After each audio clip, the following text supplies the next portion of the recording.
Hello, this is Kerwin and Keith of Father Son Galaxy. Our guest is Disney Imagineer Lanny Smoot.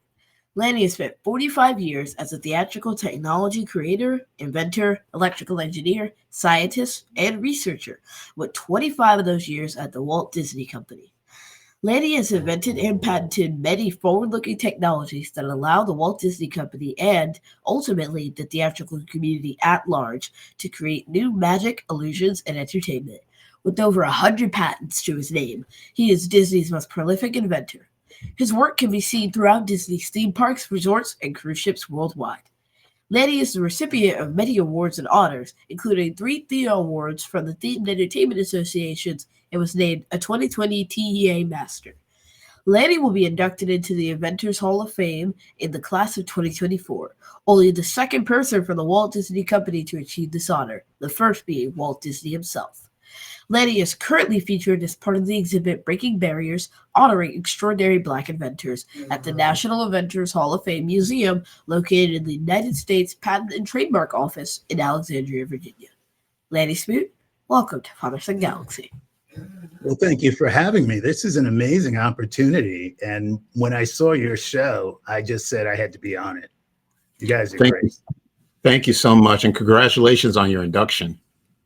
Oh, thank you so much. I was very pleased, shall I say, when I learned that I was being inducted. So it's been a whirlwind of excitement for me. Yes, thank you.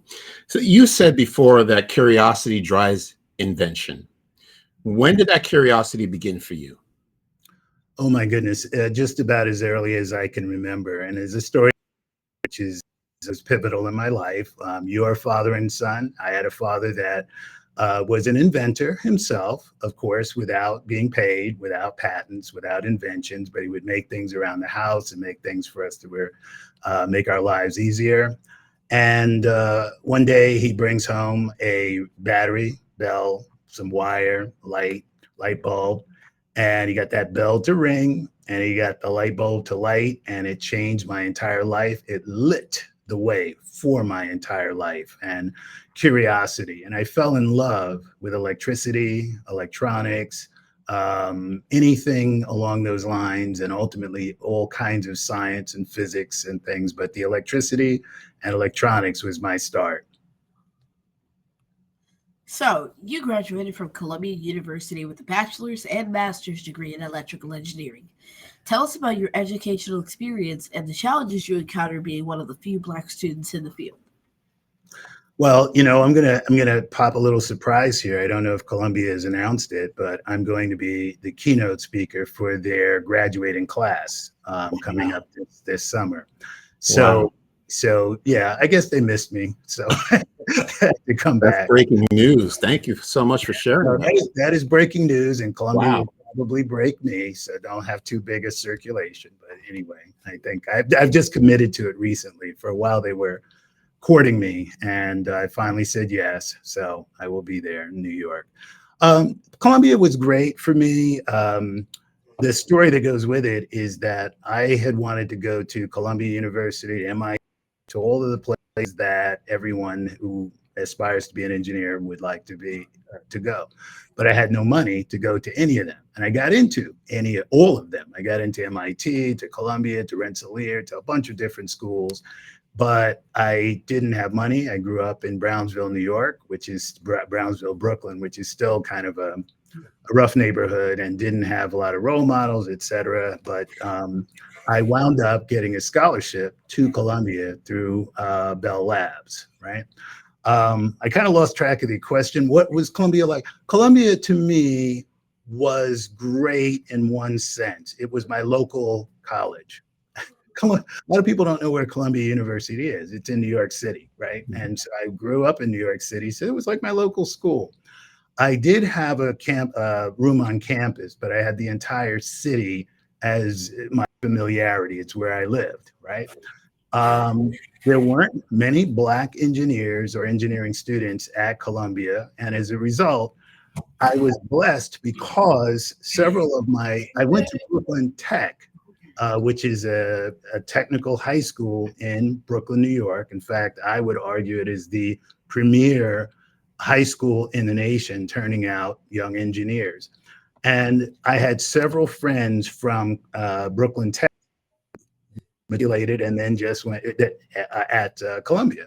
So I had a group of friends. I'll name some in case they're listening. Is Gary Foster, Doug Rowe. Doug Rowe passed, by the way, so I'm still saying like he's present. And it reminds you that time isn't promised to you, you know, in life. Sam Scipio, retired now, used to work for Ford, was their engineer for a number of the car models. So I had a number of African-American friends that I was always familiar with because they came from the same sorts of backgrounds. None of them were born with silver spoons in their mouths and that sort of thing. So I could relate to that. And because Columbia was, again, familiar to me, I knew where all the stores were. I knew where all the hangouts were that you are going to definitely out the sun there when you go to college. And it was a ball. Yeah. Just as a side note, is what a coincidence. My parents immigrated from Barbados, and we live, well, they still live actually, in Bed-Stuy, Brooklyn. So I'm very familiar with Brownsville. Oh yeah, Brownsville. Yeah. For a little while, also lived in Crown Heights, which is also a little closer to Bed-Stuy. East New York. Yeah. And so East New York, all East New York. So yeah. You know, it's a small world. As I move around in the world, I met other people who went to Columbia, some of the executives of our company, and maybe a few that have gone to Brooklyn Tech certainly over my lifetime. I'll get into a conversation. We start talking about where were you born and where we are, and then it's all of a sudden, did you go to, and then those kids that went to Stuyvesant, to competitive, garbage, terrible. Yeah, absolutely. But yeah, Brooklyn Tech and Bed-Stuy, You're kidding me, right? Unless you went to Stuyvesant, then all of a sudden, interview over, right? No, I know those two high schools are the top of the line in New York City. So, you know, those are the specialized schools that, you know, most kids wanted to get into. So congratulations. Let me do a little bit of bragging. Okay. Note speaker at Brooklyn Tech's commencement last year, right? And I got to confess something there. Tech knows this. I got a call from the Alumni Association at Brooklyn Tech, which quite frankly, I never kept up with, but I had just broken the record of having 100 patents at that time. So I got a little spurt of publicity. By the way, I have 106 now. So I've been trying to keep going, you know, but new breaking news, right? And oh goodness, I lost my train of thought. How did that happen? So I was invited to come to Tech, and it's a high school, even though it's a great high school. I live in California. That's Brooklyn. And I said, well, you know, aren't there some local folks that you want? No, we want you. And I said, well, high school, come on. And the principal got on the phone. He said, you're coming, right? Aren't you? I said, well, I don't know. He said, you know who last year's speaker was? I said, no, I don't. He says, President Bill Clinton. Now, if you can't make it out, okay, you know, he made it and you didn't make it. So after I heard that, I packed my bags and went to New York and gave the commencement address, which was in the home stadium of the Nets. It's the largest group of people I'd ever spoke to, 5,000 people in attendance, because Tech graduates about 1,500 students. It's a huge school. And with the parents and everyone else, they filled the arena. And first time I've had slides up on a Jumbotron, right? Wow. May not make it in basketball, but I've made it to the head of the, you know, made it to stadium fame. Yes. Mr. Smoot, what was the first invention that you patented? First invention was a thing that allowed coin telephones to work in rural areas where there were no coin telephones. As you probably know, every telephone needs a pair of wires that send signals on those lines. And actually, coin telephones are more complicated than regular home telephones, and as a result, need more wires.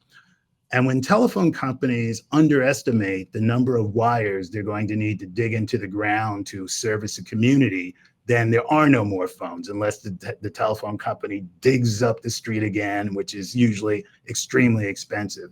So I worked with systems that are called, now we get technical, they're called subscriber loop carriers. What it means, a loop is a pair of wires, and being able to get more calls on a pair of wires by using different frequencies, sort of like AM radio. You have a bunch of channels on the same wires, and as a result, you can have more coin telephones. So I made systems that made those possible.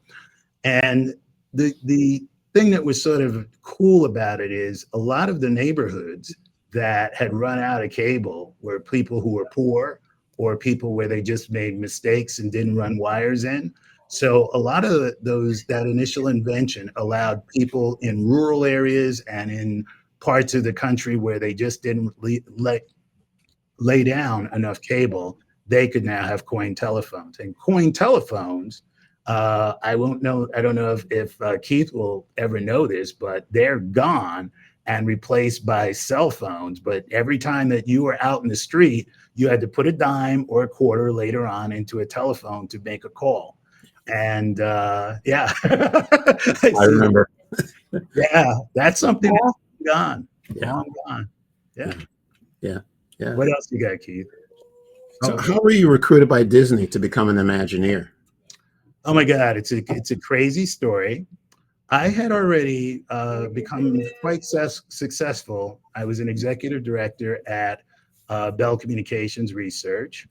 I had invented a bunch of stuff. I was their patent leader, which actually is in some sense quite an honor because everyone there was an engineer and inventor. So I had more patents than them. Anyway, I invented a thing called the electronic panning camera. And the idea was, I thought everyone would love to be at home with a kind of a joystick and watch whatever they wanted to see on their televisions, right? Pan around, look up and down. And I designed equipment that could do that. I was showing it off at the National Association of Broadcasters. That's a big conference in Las Vegas that happens every year to show off new stuff. I'm there. The guy walks up to me, and I had I told the folks in my lab to, be doing interesting things during the day. So they're making stuff up. Oh, look, I've got stuff. Okay, and they're being filmed there. And I had monitors, TV screens with touch screens, so you could slide the view to look at the left side of my lab or the right side of my lab, and all good. Guy walks up to me and he says, "Hey, my company would like to license this technology." I said, "Oh, okay. What are you going to do with it? My wonderful invention. It sounds so good. What are you going to do?" He says, "Well, we're going to put a bunch of animals down in a pit, and we're going to put your camera down there and look at them." I said, that sounds very cruel. Why would a company want to do that to animals? I said, "What company are you from?" He says, "I'm from the Walt Disney Company." And I thought Walt Disney was a nice company that treated animals well and people well, and they make people like, what? So what I learned as I joined the company is there are certain things that you tell people you're doing that sort of give them the idea, but don't release what you're really going to do with it. And what it was for Animal Kingdom, where you have animals out in the savannah. They're more or less free, and usually tour buses drive through to see the animals, but they wanted to have that remote place where people who didn't go into the vehicles could look at the animals. So long story short, they did license the technology. They did a bunch of cool things with it. But a few months later, they came after me and said, "Listen, we would love you to join the Walt Disney Company." So I didn't petition to work here. I was actually recruited to work here. And they made me some offers, as they say in those movies, that were like attractive. I said, "Okay, sounds good. I'm not doing badly at my old company," but I liked the variability, the variation, the wide spread of things that you do here. If I worked at let's say, Bell, there's certainly going to be telecommunications involved, right? You are going to make something that makes telephones work or video conferencing work. And I've done enough of that. And here I can wake up in the morning, start thinking about, something that would be good to work on a cruise ship. I can, think about things that go into the parks. I can even think of things that can help us make movies better. So the variety is what attracted me. And starting this whole thing, you said, asked if I am curious. I am eternally curious. I'm as curious as now as I was as a kid. I always wanted to do things that other people may not have done yet. I wanted to be the first in doing stuff, and to solve my curiosity, I make the thing that I'm curious about.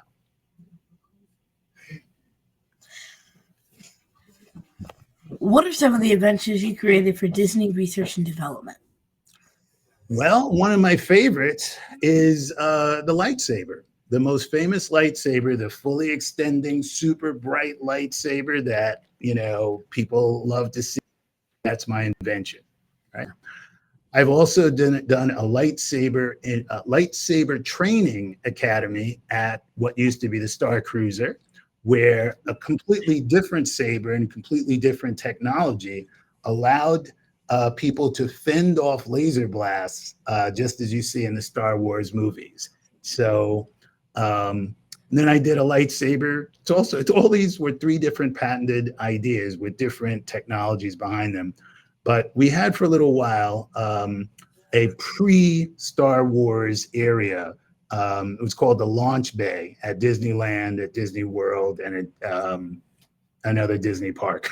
And I made the lightsabers for them that had that glow around them. If you watch the movies, you see a glow that surrounds the blade. Okay, try that in real life. It isn't that easy, right?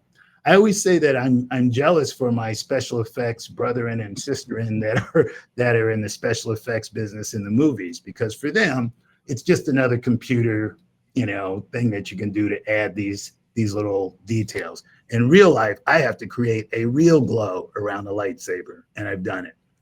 So I heard that, Keith, you are a Star Wars lover. This is one of the Infinity figures. And I have it still on my desk because every one of the ones that have the lightsaber that lights up are my design, not the look. I'm not very good at the look, but the technology that gets and takes the energy from the base is something that I did. And Keith, are you old enough to have had an Infinity toy set? When was that around? Oh, too long ago. About 10 years ago, I would imagine. Is it about right? No, probably not. I'm 12. Yeah. Yeah, I don't Maybe think. when was that? Like 8 years ago. Yeah, 8 years ago. It's been a while. Yeah, I don't think we've ever. No, had, I would have been around then. Yeah. Like 2015-ish. Mm-hmm. Mm-hmm. 2015, 2014. I don't think we have anything like that in your toy collection, right? Oh. Yeah. Yeah. Wow. Oh, That's too good. bad. Yeah. Well, I still have to. We no longer sell them. That was one of those things that was amazingly successful, and then sort of time to move on. And towards the end of they didn't have any light up figures, but I made them light up. So I'll have to get one on eBay. Maybe on eBay. Yeah. Hurt. Wow, in the chest. That's true. You can buy them on eBay. I sometimes go into like little junk shops just to see if there's some little gadget or something I'd be interested in. That's when I see the Infinity figures. So yeah, eBay is about right. So your lightsabers, are they only available at the theme parks? Can you get them online, or is that?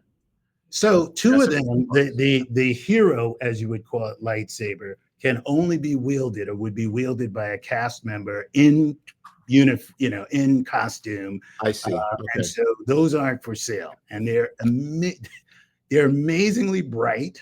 They're amazingly good. Those we don't sell, right? I see. Okay. The ones that you would learn the art of battling lightning blasts or laser blasts, those were used in the training part of the Star Cruiser, which is it's a Star Cruiser attraction. And so those don't exist anymore in that facility, but they'll be in the parks at other places, I'm pretty sure, right? Because I don't think we get rid of lightsabers. The third one was done for a specific attraction. Now this is news, right? Frank, excuse me, over here.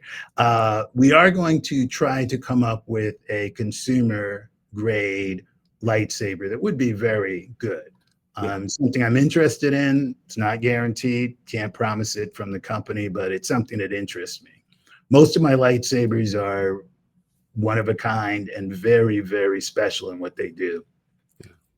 Yeah. A number of a kind, but not in the millions. Yeah.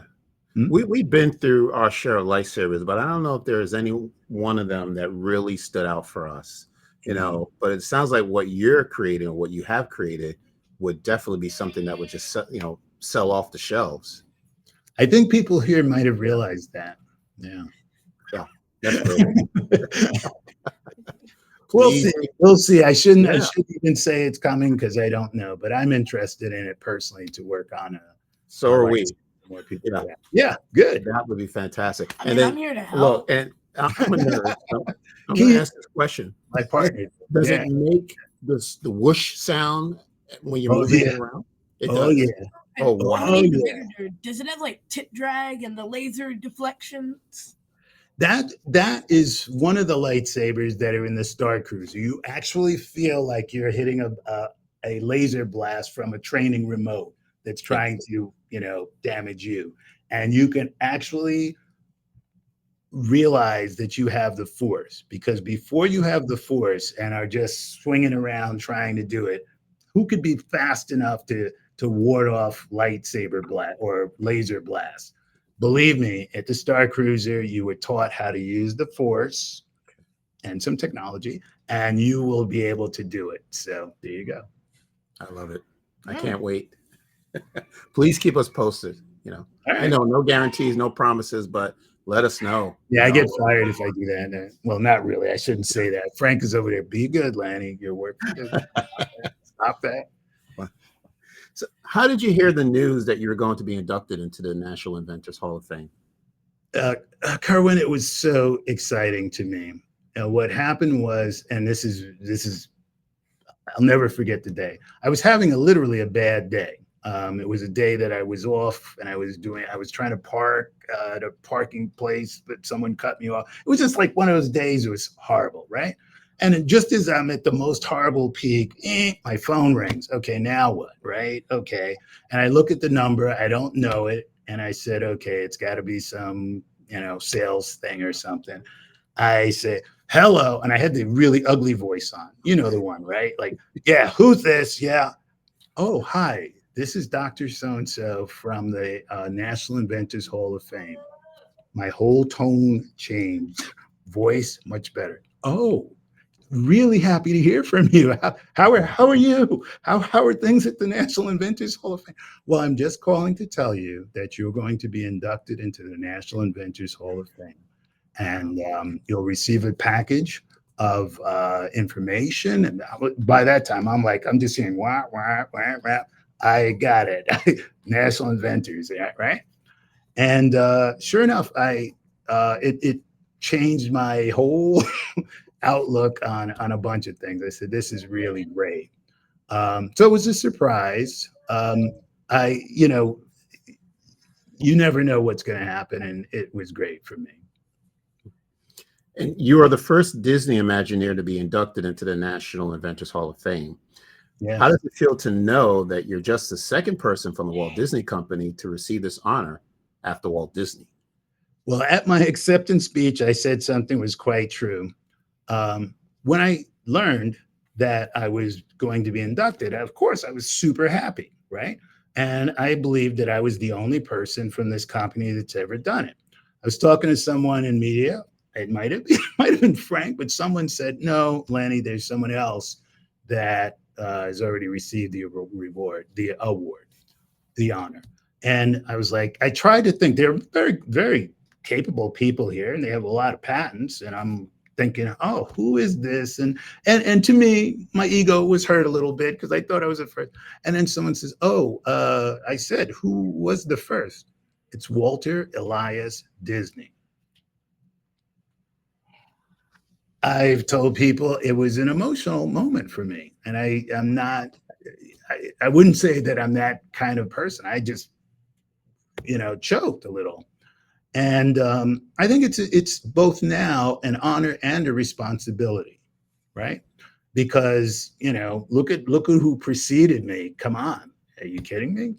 The other thing that I learned about the NIHF, which I can say now, National Inventors Hall of Fame, is that one of their missions is something that I like to do, which is what I'm doing right now, is to have young people, especially people of color, who have not seen engineers do this type of thing in the past. And, I show off a little bit to show others that they can do the same thing as I've done. So there you go.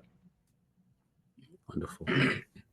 Can you tell us your vision for the future of Disney Imagineering, and what are some of your plans to improve the theme parks and other Disney properties in the next few years? Wow, what a great question.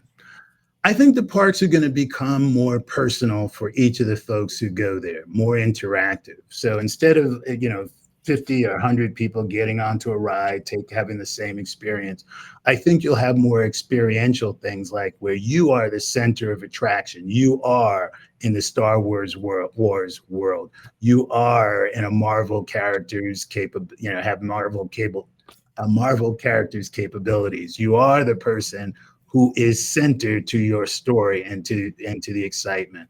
So I think you're going to see more interactivity. And I've started a lot of things with interactive play floors, interactive gaming systems for kids' games, and just all sorts of things that a single person can have fun because they're in a new world. And you may have heard that I've invented something that's really going to help with that, and that's the hollow tile floor. And it is a floor surface that allows any number of people to walk in any direction on it without hitting and bumping into each other, without straying off the floor. And it would be, I think, perfect for virtual reality, because right now you can put on VR goggles, you can walk around a bit, but if you walk around too much and you're at home, you trip over your couch, and well, that's the end of your VR experience, right? But, right, it's like bump on the head, so not so good. So what this allows people to do, not right now, it's still a bit of a prototype, but it does all the things that the real ones will do, or this one is real, but a more refined version will do, is to allow people to be in a hollow deck. I have to go a little off brand. Star Trek is not a Disney brand, but I grew up loving the holodeck, a place that you go into and you can become anyone and you can be anywhere. And I think we've made that possible at this point. We went to Disneyland for the first time 2 years ago, and we had an incredible time there. And it seems to me, I don't know how you feel about it, but you're impacting the lives of millions of people. And I'm talking about the people who are walking into the theme parks and going to the resorts and taking the cruise. That's incredible that, what you do touched the lives of so many people. Do you think of, what you've done and your experience that way, that, you have a legacy that millions of people know or have experienced because of you? Well, I'm honored that may be the case. I did have a person when I first joined Disney made an interesting comparison between what I used to do, where at the telephone company, anything you do is used en masse, right? I design circuitry and stuff that, 1 million people use, or 10 million people, because there are a lot of people that use telephones or that sort of thing. Here, I may make one thing that 1 million people see, right? So it is a little bit of the yin and yang. I think you're right in terms of the fact that the Walt Disney Company and the little bit that I've added to it can influence people around the world. And the company is taking pains to make sure that we do things that are diverse, that will appeal to larger numbers of people, a wider swath of people. And that makes me proud to be at this company. Well, Lanny Smoot, we are so honored, truly honored to have you on our podcast. Just thank you so much. Congratulations again on your induction into the National Inventors Hall of Fame. And we look forward to hearing more about your impact and, what's next to come for you. Well, you know what I'm looking forward to is Keith Yard and whatever he's going to be when he gets older. Can I ask him one question? Sure. Yeah. So you mentioned you might want to go to MIT, you might want to go to other schools. What are your final goals, or what are your current goals? They won't be your final goals. What are you thinking about being and doing? Well, I'm already doing like this this robotics club at school. It's like an underwater robotics called Sea Perch. We have to make like our own controllers, our own models. I build a lot of Legos. I especially love like the bigger sets because they're more pieces. This is more for me to do. As far as my goals, I want to get a job. that's just I want to get a job. Hopefully I can get one when I'm like 14. I'll have 4 years worth of revenue so I can go through college without crippling debt. Well, right. We don't want and that. I also write books so I can sell them to these companies, these publishing houses. You've written books, or you're going to write books? I've written them already, multiple. Like I want to buy some. Wow. Send me your address. I'm sending you a check. Yeah, I promise. So is that considered a bribe because I'm on your show? No. Technically, no. No. So Legally, no. I don't think right. So you haven't, published any books, but you have written they're not stories. published. Yeah. Mm-hmm. Okay. Yeah. Well, Yeah. So are you selling them? When he starts selling them, yes. I'm buying them because that guy is going places. Keith, you are going to be an amazement to the world. Thank you. Yeah, that's wonderful, and that's coming from Lanny Smoot. Okay, so it's true. It's wonderful. This is again wonderful to have you on our podcast. Thank you so much. Enjoyed it so much. Yes, and I know you're a very busy man, but thank you once again. All right, thank you.